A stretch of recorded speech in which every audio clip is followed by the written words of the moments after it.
রহস্যময় আগুন পাহাড়, কখনো পাহাড়ের বুক চিরে, কখনো পানির উপরে। প্রকৃতি যেন আগুন নিয়ে খেলছে নিজের মতো করে। সিলেটের হরিপুরের আগুন পাহাড় এখন যেন কৌতূহলের কেন্দ্রবিন্দু। প্রতিদিনই বাড়ছে পর্যটকদের ভিড়। কেউ আসছেন বিস্ময় নিয়ে, কেউ ক্যামেরা হাতে, আবার কেউ শুধু এই রহস্যময় আগুনকে কাছ থেকে দেখতে।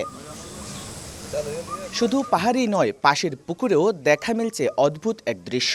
পানির ভেতর থেকে উঠছে গ্যাস, তৈরি হচ্ছে ফেনা, আর সেই ফেনায় একটুখানি আগুনের ছোঁয়া দিলেই জ্বলে উঠছে শিখা। প্রকৃতির অপরূপ লীলাভূমি সিলেটের জৈন্তাপুর উপজেলার হরিপুরের উতলারপাড় গ্রামে অবস্থিত এক ব্যতিক্রমী প্রাকৃতিক নিদর্শন আগুন পাহাড়। মাঝারি উচ্চতার এই টিলায় বছরের পর বছর ধরে জ্বলছে আগুন। বিরল এই দৃশ্য দেখতে দেশের নানা প্রান্ত থেকে ছুটে আসছেন পর্যটকরা।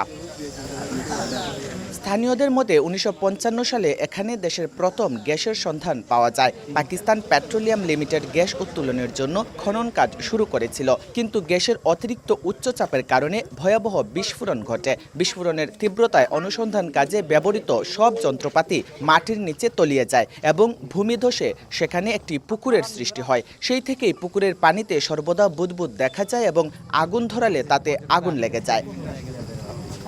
স্থানীয় প্রবীণদের মুখে শোনা যায় ভিন্ন এক কাহিনী। তারা দাবি করেন ওই এলাকায় এক পীর শাহ আহমদ আলী ছিলেন, যিনি পুকুর খননের ব্যাপারে নিষেধ করেছিলেন, কিন্তু তার নিষেধ অমান্য করে গ্যাস উত্তোলনের উদ্যোগ নেওয়া হয়, যার ফলে এই বিস্ফোরণ ঘটে। বিস্ফোরণের পর কয়েকদিন ধরে পুরো এলাকা জ্বলতে থাকে, যা নিয়ন্ত্রণে আনতে শেষ পর্যন্ত সেই পীরের সাহায্য নেওয়া হয়েছিল বলে জনশ্রুতি রয়েছে।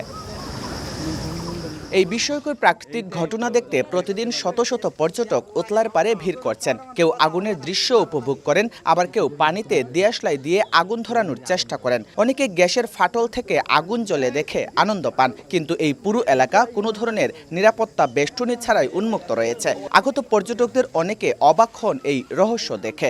স্থানীয়রা আবার সকল সুযোগ সুবিধা করে পর্যটন স্পটের দাবিও তোলেন। ফেসবুক, ইউটিউবে ভিডিও দেখে আসলে আসছিলাম, তো আসলে এসে সত্যি আমি অবাক হয়ে গেছি। এখানে মাটির ভিতরে আপনার আগুন জ্বলতেছে, গ্যাস লাইট দিয়ে আগুন দিতেছে, ওই জায়গাতেই আগুন ধরে যেতেছে। এই জিনিসটা দেখে তো আমি আশ্চর্য হয়ে গেছি। সন্ধ্যার পরে ম্যাক্সিমাম টাইমে এখানে পর্যটকের যদি নিরাপত্তা ব্যবস্থা একটু জোরদার করা হয় এবং রাস্তাঘাটের পরিস্থিতি আর একটু ভালো করা, সেক্ষেত্রে আরও অনেক পর্যটক আসবে বলে আমরা মনে করি। প্রচুর পর্যটক আছে বিভিন্ন দেশের বিভিন্ন প্রান্ত থেকে। আমরা তাদের সাথে ভালো ব্যবহার করি এবং তাদেরকে এই স্পটগুলো আমরা সুন্দরভাবে দেখানোর চেষ্টা করি। পর্যটক যারা আমার কাছে ভালো লাগে, আর এগুলো আর একটু উন্নত হলে একটু ভালো হবে অতটুকু। দীর্ঘদিন ধরে জ্বলতে থাকা এ প্রাকৃতিক আগুনই এলাকাটিকে দিয়েছে আলাদা পরিচিতি। তবে বিশেষজ্ঞরা বলছেন এটি মূলত ভূগর্ভস্থ গ্যাসের নিঃসরণ। আকর্ষণীয় হলেও প্রয়োজন সতর্কতা। ১০০-২০০ বছর পর্যন্ত এই গ্যাসটা বেরিয়ে যাবে। একেবারে কম ছিল না, পকেট গ্যাসে অনেক গ্যাস ছিল। ওখানে যারা ঘুরতে যাচ্ছেন পর্যটকরা, আমি জানি না বেশিক্ষণ এখানে অবস্থান করলে স্বাস্থ্যের ঝুঁকি বাড়তে পারে, কারণ মিথেন গ্যাসটা মানুষের শরীরে ঢুকলে এটা স্বাস্থ্যের বা ফুসফুসের জনিত কোনো প্রবলেম হতে পারে। সেক্ষেত্রে লোকজন ঘুরতে যাচ্ছে, দেখছে আগুন জ্বালাচ্ছে, ঠিক আছে, তবে সতর্কতা অবলম্বন করা উচিত এবং পাহাড়টাকে আমি মনে করি যে একটা সিস্টেমে নিয়ে আসা উচিত। হরিপুরের আগুন পাহাড়, যেখানে মাটি আর পানির ভেতরেই লুকিয়ে আছে আগুনের গল্প। এই পুরা পাহাড়ে প্রায় ৭০ বছর ধরে এভাবেই জ্বলছে আগুন। সিলেটের পথে পথে সৌন্দর্যের ভিড়ে এই উতলারপাড় একটি রহস্যময় এলাকা হয়ে উঠেছে। তবে এটা শুধু রহস্য নয়, হতে পারে একটি পর্যটন স্পট। তবে পর্যাপ্ত সুযোগ সুবিধার ব্যবস্থা থাকলে পর্যটকদের ভিড় বাড়বে, এমনটাই মনে করছেন স্থানীয়রা। জয়ন্ত কুমার দাস, সময় সংবাদ, হরিপুর, সিলেট।